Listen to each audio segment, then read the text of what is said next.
area, which at that time was black people. Now it's Latino.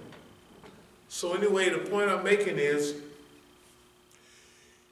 in the last short period of time, because of the attitude of the government, immigration, right, keeping certain people out, because of the attacks on certain people in the United States,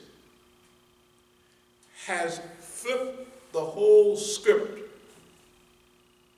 First, the two at the top of this thing, Japan and China, if you look up even right now, they just had their unity meeting here recently. So everything we was talking about a year ago, Japan and China just did it the other day. And as soon as the coronavirus go, they gonna be at it holding hands. Okay, you said, so what, China and Japan? Number 2 and number 3. And then you talk about the Belt and Road Initiative, and you talk about the gooks and the chinks. Vietnam, Cambodia, Laos, right? All that comes under the umbrella of China, right? So it's like unbelievable. It's not that we're prophetic or nothing, but we talked about this a long time ago.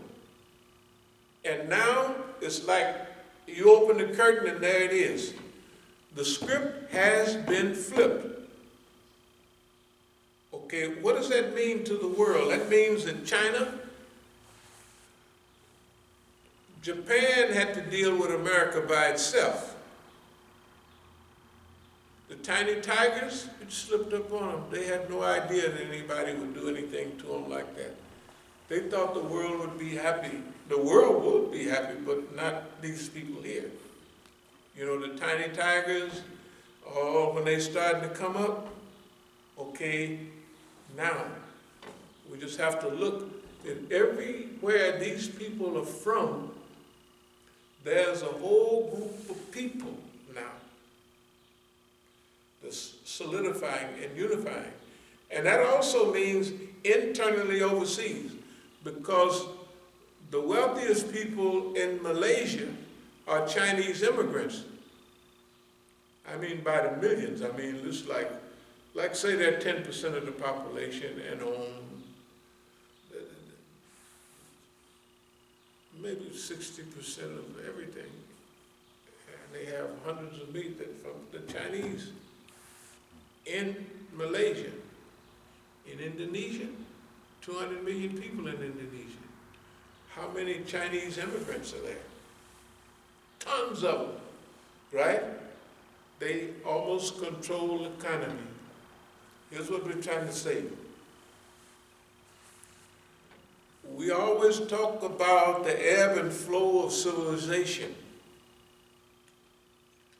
And this stuff that's happening right now, last week, the Americans went up to Alaska and talked crazy to the Chinese, and they thought the Chinese was going to do the Chinese laundryman act, oh, bossy. Oh, no, boy, you can't do that. And everything you've been talking about the Uyghurs and the this, that, and another, that ain't working. And they got a whole group of people that has now been to all that. They say, that ain't happening.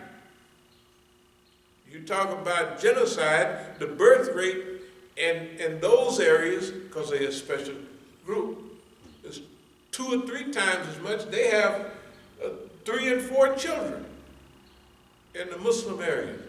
And we don't have but one, you know, the big population of China. What does that mean, dear believers? I said Nogunri because you couldn't get no more Americanized people here than Korean. I'm telling you, you remember the people came, the FBI? Yeah. It was a Korean. And I said, oh, you're Korean. No, I'm an American. He's probably spitting it out right now. Right? No, I mean, I'm telling Yeah, you, he it's was sitting Korean. right there. Yeah, he was Korean. Yeah, he was Korean, and he Yeah, was saying, yeah, he was Korean. basically, I am an American. Great, go. I said, yeah, but you didn't come from Korea. I am an American. I said, okay, forget it. I said, you technically, if on the books, you know, when I get a passport, I don't have a Negro passport, I have an American passport.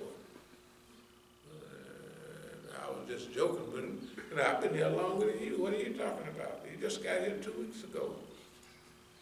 You know, just to have a little fun with the people, you know. But think about the news. And when they flashed on them, all of a sudden they're killing the people up there in Colorado. Why? Because there's too many Asians on there. What picture does that give the rest of the world?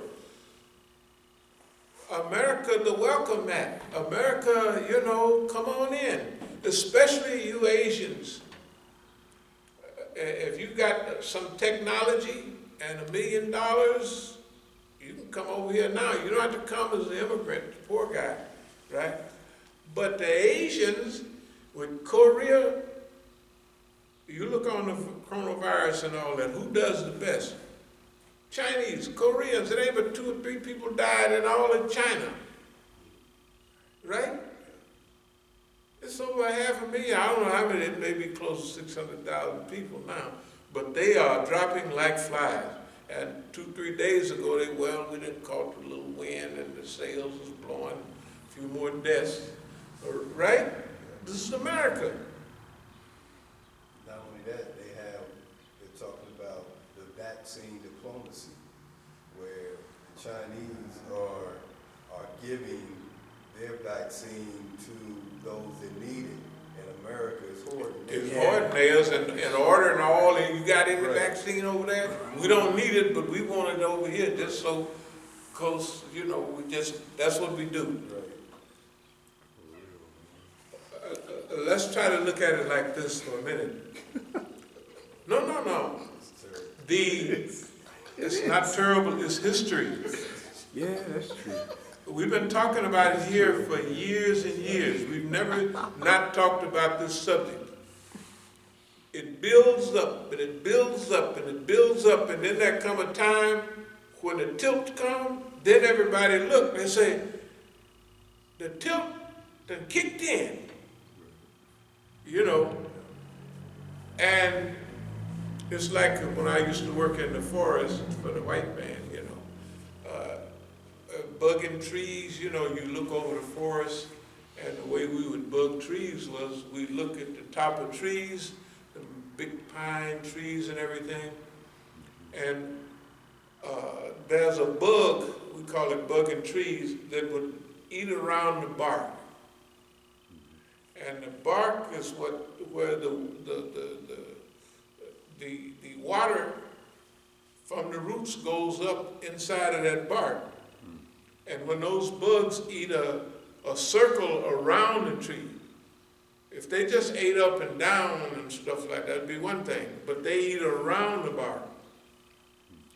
When they do that, the tree don't get anything up to the top. So before it dies, it gets dry up there, and you can look across the forest like we didn't have to. We could just look from the road, and so we would know where to go to work every morning. And it was called bugging trees. You cut down the tree is still alive and healthy, but it's getting ready to die. And we would cut down the trees, no matter how big it was. Then we would cut the bark off the tree and burn the bark. You know, and then technically you would either leave the tree there or cut it up. You know, in those days we didn't have, they had a couple of chainsaws, but most of them was them cross-cut saws. Boy, and Negroes would be trim and tough, because boxers would use, that's the kind of training that they would use. Joe Louis and them would be using cross-cut saws, and my friends would do them too. Hey man, you don't have to worry about no big waistline or nothing. Man, you work out there for 3 weeks in the forestry camps, and you're gonna be you're gonna be hard as nails. Anyway, the point is this, that those trees we had to cut down because of a sign we could see the tree was dying. And we go, because we could see it, this tree is dying. There are signs like that in civilization too. There are signs like that in civilization, where a civilization, if you would remember that when we read and I gave some talks from Revelations 18 about the fall of Babylon. And it would say in one day the great city of Babylon fell. Well, it didn't mean one physical day, but it mean it accumulated all the ills that it outlined, which sounded like America today. Accumulated and accumulated and accumulated, and then bam, it crashed. We're in that period right now in America. We are living in that period right this minute. Okay, so America won't fall next week or tomorrow. But America has forced an alliance. It's forced an alliance. The people that are allied today, if you look on the big international scene, you'll look at Iranians used to be over by themselves. But now, Russians are there, the big new treaties. China is there. China is buying more oil than anybody. China got boats jamming up their harbors in China, full of Iranian oil. Of course, the Iranian was telling me, I said, man, I was on a plane going from Qatar to Tehran, and I was sitting with the oil minister next to me. He spoke perfect English. I said, man, these embargoes gonna hurt y'all a little bit. He said, if you take off $3 a barrel, $5 a barrel, what does that add up to for millions of barrels? If you bring a boat in with, I don't know how many million barrels, 2 million barrels of oil, and you take $5 off each barrel, hey man, you saving them people a lot of money. There's some you could just do 3 barrels. They'll cut the embargo for 3 barrels. But for $5 a barrel, that's a big discount per boat. That means each boat is me, okay. So we got that going on.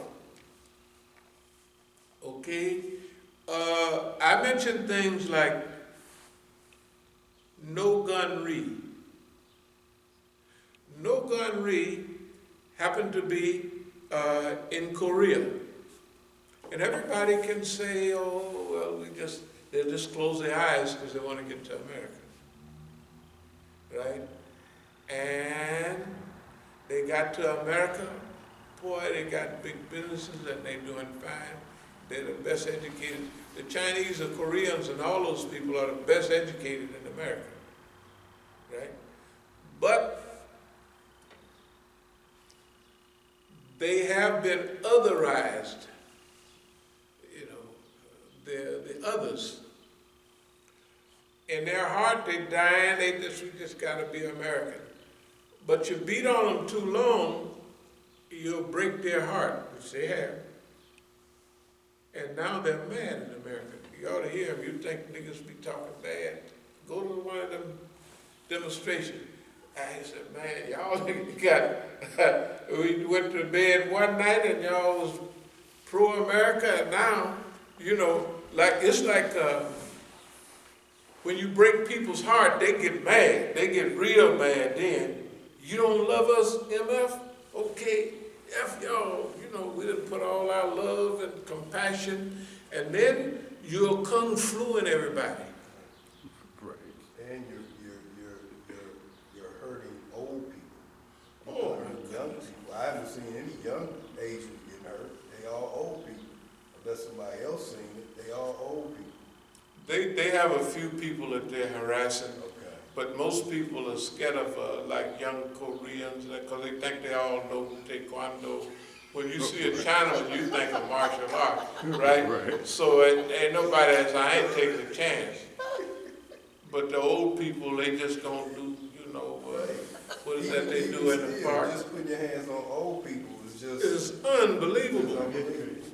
That's why they had the Negro in Oakland doing it. Right. And I don't believe, okay, that's where it was. But they want to keep it to where, I mean, the dislike and the arrogance, you could feel it. You could feel it, Koreans and all of them. You could just feel it, that we don't particularly like niggas, we don't hate people, but you guys are worthless, you're useless. We come over here in 2 weeks, we're millionaires, and you've been here all alone. They don't do no psychological research, right? They're doing it now. The young people are educating the older people. They hipping them to what happened, and this is what happened with us.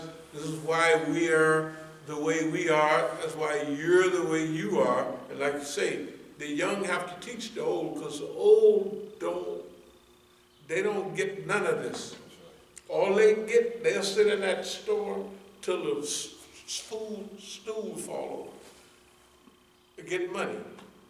That's what they do, okay? At the same time, Korea is not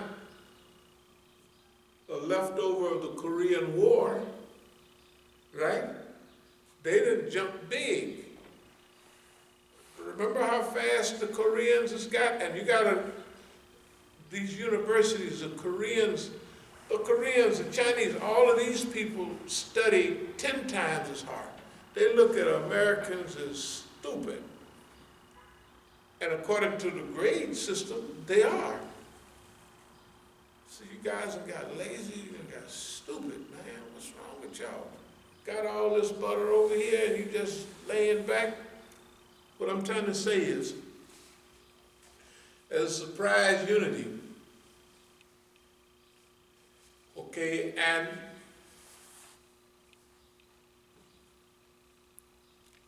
you have to look at us right here, like, for instance, who's been talking about this besides us?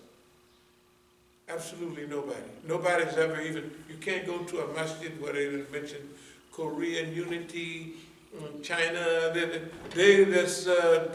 rolling off hadith and the hadith of avoidance, how to avoid, they'll tell you what to do, then they say that's not how you avoid doing that, what I just told you to do. I mean, that type of stuff. Or propagandized like we were, when we were. Look, it's unbelievable. Okay, now this is where what is called long-suffering patience, all of that longevity comes in, because when you make an analysis, and it's a correct one, evidently it's correct, our analysis has been correct. It's been correct plus not only the analysis, not only the outline, but the people involved. Each people we've involved, when we talked about allies, Russia, Iran, Syria, Iraq, Yemen, on and on and on, Venezuela down there, right? What the U.S. has done, this China slapped China upside the head. When China is big, okay, they always have the big wars, the War of Armageddon in the Bible, but this is the conflict, they would call it a new, not a new Cold War, but that type of conflict. But that's the terms that they've been using. That they've been hinting at it yet. But here's what it is. They have forced the allies together. It's like they walked around and picked, oh, who can we get on our team? Well, if you pray a lot, you can get Australia on your team, maybe, from way over there. But Australia don't want to be bothered with no, this crack over here. He's two blocks away from China and all of that stuff. And probably half the stuff in the store is just like over here, come from China, right? Chinese immigration mixed with Arab immigration. The Australians, they're in a European country. Not only just to jump on that, but look at Europe. In Germany, the Turks, 30 years ago, 10% of the children in German schools was Turkish. You know. Later on, the other Arab immigrants in Germany, in Europe, because we used to tell them we want to work on community here, we want to live in a Muslim neighborhood. They said, we already got Muslim neighborhoods, we don't want those. That's what they were saying about Europe. Because see, all the immigrants, when you travel down the street in London, you see all the girls wear hijab in a certain neighborhood. Because this is a Muslim neighborhood, Arab neighborhood, all of that stuff, and a Negro neighborhood, Jamaicans and everybody colored from Africa that live there, right?